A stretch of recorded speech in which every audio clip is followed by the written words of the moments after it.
Okay, so let's finish it up.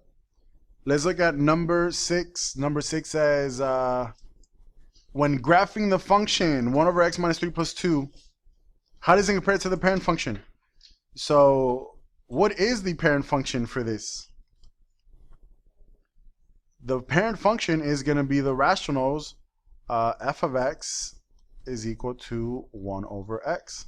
And you should already know how that one looks like, right? We graphed it earlier.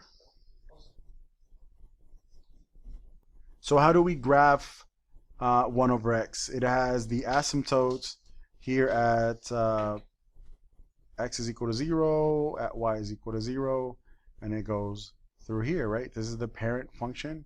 Well, this one is going to be the same thing, except it's going to move. So this one is responsible for what? For moving from left to right. The minus 3 is going to move it to where? Up, down, left to right. To the right by 3. And this one is going to move it up, down, left to right. Up by 2. So how does it compare to this one? Is it going to go right 3 and up 2? So my new one would be this asymptote would be somewhere over here. This asymptote would be up here. And does it flip? No, because it's still positive, and it would be something like that. Okay, number 7. What is the domain of the function 5 over x minus 2? So this one, I want to know what is the domain, or what if it said what is the domain and range? Same thing, right? Or we get it from the same place. We want to know what the graph looks like. So let's graph it. Let's sketch it. So again, we always start with what? The parent function, which is 1 over x. 1 over x has the asymptote right here at x is equal to 0 and y is equal to 0. But what is the difference? This minus 2 is going to make it go where? Up, down, left, or right? To the right by 2.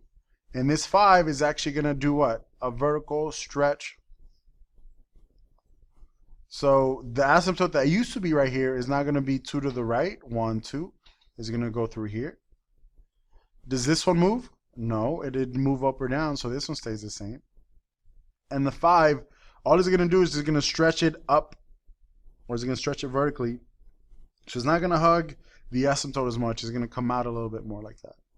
Okay, this is my rough sketch, and that's all I need to find the domain and the range. So let's do both of them while we're at it. So what is the domain here?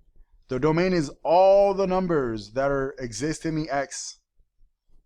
All the x values that exist in the function. So this function goes forever to the left, it goes forever to the right. And what number does it not touch? The 2. The 2, the asymptote. So the domain is going to be all reals except for 2. And how do we write that in interval notation? From negative infinity to 2, right?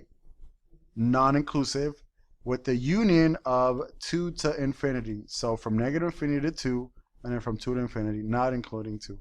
That is the domain. What if it asked us what the range was, since we're already at it? The range is going to be all the y's, right? So if you look down, it's going to go all the way down forever. It's going to go all the way up forever. If we look at across, what number does it not touch? 0, right?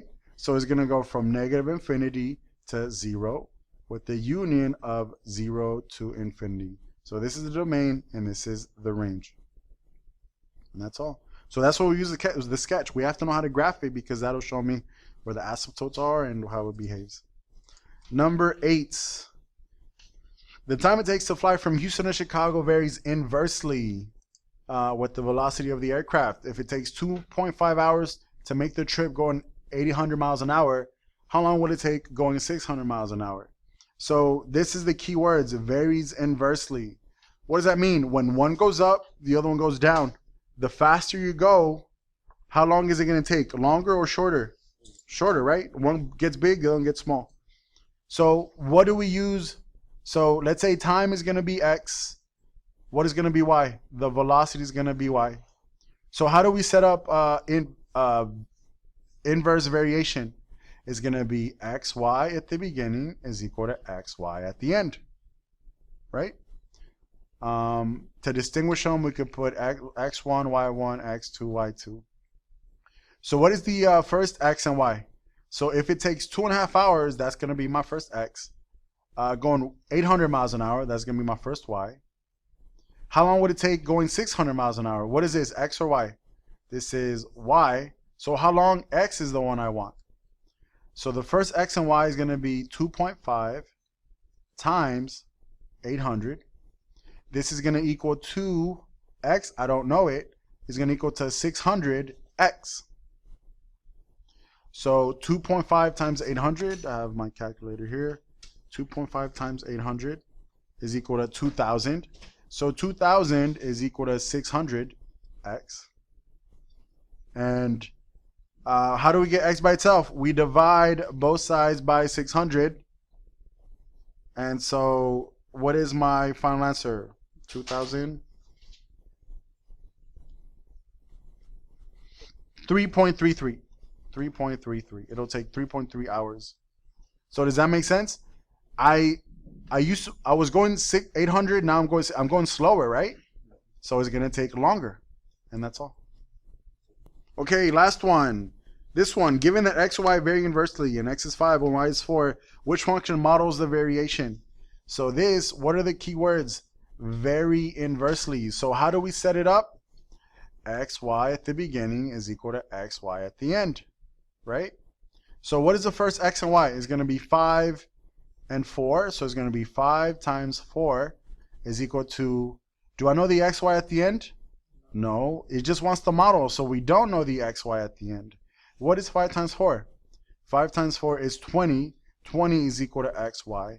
If I want the model, this actually means what is the equation? What is a formula? And so what this is it wants y is equal to something. It wants y by itself. How do we get this y by itself? What do we do with this x? We divide on both sides. So it's going to be 20 over x is equal to y. That's what it means inversely. You see how x is at the bottom? So the bigger x gets, the smaller the result is, because 20 divided by x is equal to y. And that is all.